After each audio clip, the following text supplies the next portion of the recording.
Para matulog ka na pagkatapos. Ay, Mara, kabit mo na yung kulambo. Pagkakain, matulog. Matulog na, matulog na. Kumain na kayo. Tara.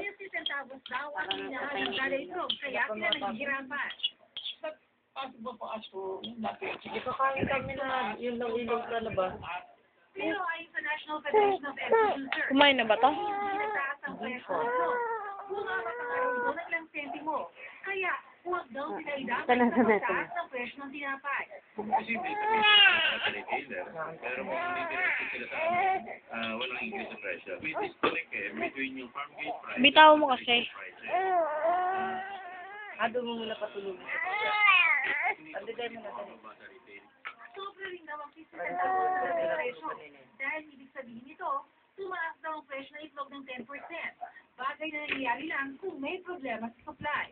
Sa Mega Q-Mart, Silip. Itlog, tumaas na ano na uulam natin. Silip. Kamatis. Kamatis na lang, wala nang itlog. Kamatis na nga lang na may itlog inuulam eh. Tumas pa itlog, ay kamatis na nga lang natin. ayon sa National Federation of Egg Producers, mas maganda raw na sa farm na kumuha ng supply ng itlog para mas makamura. Ang farm gate price na extra Kala small ko na farm itlog bit. halimbawa, 325 pesos na.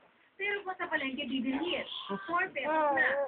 Ang extra large naman na 4.90 sa mga farm, 5 pesos na. Kung maligal ang May ano gusto. at ngayong malapit na magbakasyon ng mga estudyante, bababa pa raw ang presyo ng itlog dahil hindi na ang sunod-sado. Ang ating ngayon, baka maapektuhan ng El Nino ang kalidad ng mga itlog. Pagka-summer nga, medyo nahihirapan sa init ang manok, lumiliit yung itlog. Pero wala namang problema sa retailer dahil by size naman yung sinasize natin. Baho daw, baho. Baho. Baho. Baho ni Ate Lana. Baho. Baho ni Ate Lana. Baho daw ni Ate Lana. Ayaw niya nga ginagalit.